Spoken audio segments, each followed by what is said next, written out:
Soudan du Sud, le chef rebelle Riek Machar a refusé de signer l'accord de paix avec le gouvernement, un accord pourtant destiné à mettre un terme à plus de 4 années de guerre civile qui ensanglante le pays. La première ministre britannique Theresa May souhaite faire de son pays l'investisseur occidental numéro 1 en Afrique. Elle a fait cette déclaration lors de sa visite en Afrique du Sud, première étape de sa tournée africaine. Et puis le bilan de l'épidémie de fièvre hémorragique Ebola dans l'est de la République démocratique du Congo est monté à 75 morts. C'est ce qu'a indiqué lundi le ministère de la Santé.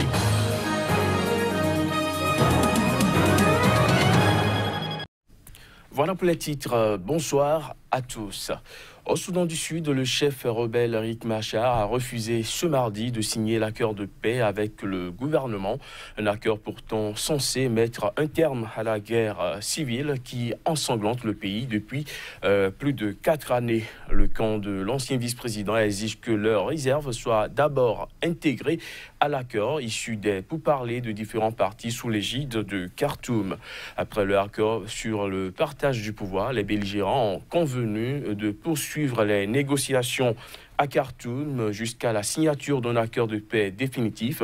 Mais pour la première fois, l'opposition refuse d'avancer alors que les négociations à Khartoum en étaient à leur dernier round. La première ministre britannique Theresa May a indiqué ce mardi qu'elle souhaitait faire de son pays l'investisseur occidental numéro 1 en Afrique afin de compenser les pertes économiques attendues du Brexit.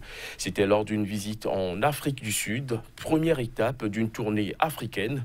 Durant cette visite qui intervient à quelques mois de la sortie du Royaume-Uni de l'Union européenne, elle devrait conclure de nouveaux accords commerciaux. Voici les images.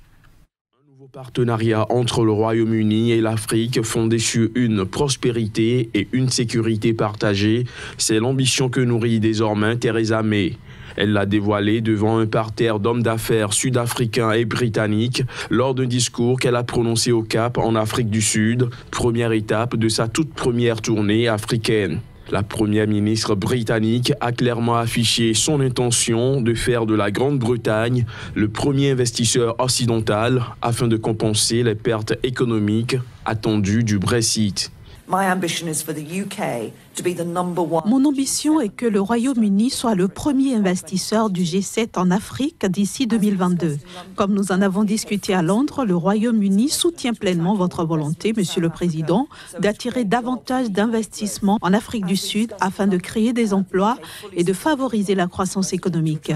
Et je veux voir les entreprises britanniques jouer un rôle central pour vous aider à atteindre vos objectifs. Depuis la décision des Britanniques de quitter l'Union européenne, Londres multiplie les contacts diplomatiques pour tenter de décrocher les accords commerciaux censés se substituer à ceux de Bruxelles. Theresa May s'est ensuite entretenue avec Cyril Ramaphosa, avec lequel elle a signé un accord commercial.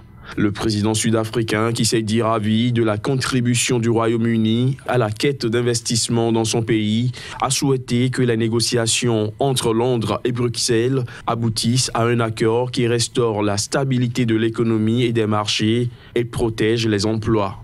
La chef du gouvernement britannique doit mettre le cap ce mercredi sur le Nigeria, où elle doit rencontrer le président Muhammadu Buhari. Restons en Afrique du Sud où la ministre sud-africaine des Affaires étrangères a réagi au tweet du président américain Donald Trump qui critiquait la réforme agraire dans le pays. C'était au cours d'un entretien qu'elle a accordé à nos confrères de l'agence France Presse. Reportage. Le locataire de la Maison-Blanche a suscité la polémique en Afrique du Sud après un tweet dans lequel il critique la réforme agraire dans le pays. Dans son message, Donald Trump demandait au secrétaire d'État américain d'étudier de près les saisies de terres et de fermes, les expropriations et les meurtres de grande ampleur de fermiers en Afrique du Sud, assurant que le gouvernement sud-africain saisit actuellement des terres appartenant aux fermiers blancs. Des propos déplorés par les autorités sud-africaines. Il est inscrit dans notre Constitution que nous devons redistribuer la terre. Il est inscrit dans notre programme que nous allons redistribuer la terre à ceux qui la travaillent et que ceux qui travaillent la terre la posséderont et que ceux dont les terres ont été saisies récupéreront une partie de leur terre dans la mesure du possible. La réforme agraire lancée par Cyril Ramaphosa vise à rectifier les déséquilibres fonciers en Afrique du Sud où la minorité blanche, qui représente 8% de la population, possède 72% des fermes contre 4% seulement aux Noirs qui représentent 80% de la population selon le gouvernement. Pour y remédier, le président sud-africain a notamment décidé d'exproprier des grands fermiers sans les dédommager et souhaitait pour cela amender la Constitution. La discussion est en cours, mais pour l'heure, contrairement aux affirmations du président américain, le projet n'est pas encore en phase pratique. En Ouganda, le chanteur et député Bobi Wine, inculpé pour trahison, a été libéré lundi sous caution par un tribunal du nord du pays. Sa libération intervient après 2 semaines de détention. Les images. Bobi Wine sort de prison après 2 semaines de détention. Inculpé de trahison, le député ougandais a été libéré sous caution par un tribunal du nord du pays. De son vrai nom Robert Kyagulanyi, le chanteur avait été arrêté au même titre que 33 co-accusés à la suite d'un incident à Arua, dans le nord du pays, au cours duquel des pierres avaient été jetées sur la voiture du président ougandais Yoweri Museveni, venu soutenir le candidat de son camp à une élection partielle. Outre Bobi Wine, le juge a également accordé la libération sous caution à certains de ses co-accusés, dont 2 députés de l'opposition. Je pense que le monde entier se rejoint pour condamner ce qui s'est passé. Et donc, le fait que l'État ne s'est pas opposé à la demande de mise en liberté sous caution est un soulagement. Au cours de sa comparution ces dernières semaines, Robert Kyagulanyi a semblé affaibli, utilisant parfois des béquilles pour se déplacer. Sa famille et ses avocats affirment qu'il a été battu et torturé en détention. Des accusations rejetées par les autorités ougandaises. Une centaine de musiciens, artistes et hommes politiques ont dénoncé dans une lettre ouverte le traitement qui lui a été infligé. Peu après l'audience, le chanteur ougandais a été vu dans une ambulance garée devant le tribunal. Les accusés devront à nouveau comparaître le 30 août. Robert Kyagulanyi s'est imposé comme porte-parole de la jeunesse ougandaise et un détracteur virulent du président Yoweri Museveni depuis son élection à l'Assemblée nationale en 2017. Sa détention a déclenché des manifestations, notamment dans la capitale Kampala. Celles-ci ont été violemment réprimées à coups de gaz lacrymogène et de tirs à balles réelles. Le bilan de l'épidémie de fièvre hémorragique Ebola dans l'est de la République démocratique du Congo est monté à 75 morts. Il s'agit là d'un bilan rendu public lundi par le ministère congolais de la Santé. Les détails. 11 cas de fièvre hémorragique ont été signalés dans la région, indique le dernier bulletin du ministère de la Santé sur la situation épidémiologique arrêté au dimanche 26 août. Le ministère de la Santé compte 47 décès parmi les 83 cas confirmés par des tests en laboratoire, plus 28 décès probablement dus au virus Ebola, la plupart enregistrés avant la déclaration de l'épidémie le 1er août. Il faut dire qu'il y a beaucoup de défis par rapport aux autres épidémies antérieures. Ici, le mouvement des communautés est très intense et dans un contexte sécuritaire qui ne permet pas aux équipes de se déployer à tout moment. Avec la vaccination qui est mise en place, nous pensons que nous pouvons facilement contrôler cette épidémie. Pour le moment, près de 3000 personnes ont été vaccinées. Ce nombre comprend aussi bien les contacts, donc ceux qui auraient pu être exposés à virus par étant proches de ceux qui ont été testés positifs, mais aussi les travailleurs de santé et tous ceux qui sont impliqués dans la réponse. Pour la première fois dans une épidémie d'Ebola, on est en train d'utiliser les traitements à notre disposition. Pour le moment, une dizaine de patients ont reçu 2 de 5 traitements qui ont été autorisés par les autorités nationales. Il y a aussi 18 guérisons, 18 patients hospitalisés et 10 cas suspects en cours d'investigation, d'après la Direction générale de lutte contre la maladie. Aucun nouveau cas n'a été enregistré en date du 26 août, selon le bulletin. Par ailleurs, Des représentants de la société civile ont demandé le report de la rentrée scolaire prévue le 3 septembre dans le territoire de Béli à titre préventif. Dakar, la capitale du Sénégal, abrite la 68e session du Comité Afrique de l'Organisation mondiale de la santé. Elle réunit les ministres de la Santé et hauts fonctionnaires de 47 pays africains. Au menu des discussions, des propositions pour éliminer le choléra, l'amélioration de l'accès aux traitements médicaux et aux médicaments en Afrique, ainsi que la lutte contre les maladies non transmissibles. On écoute.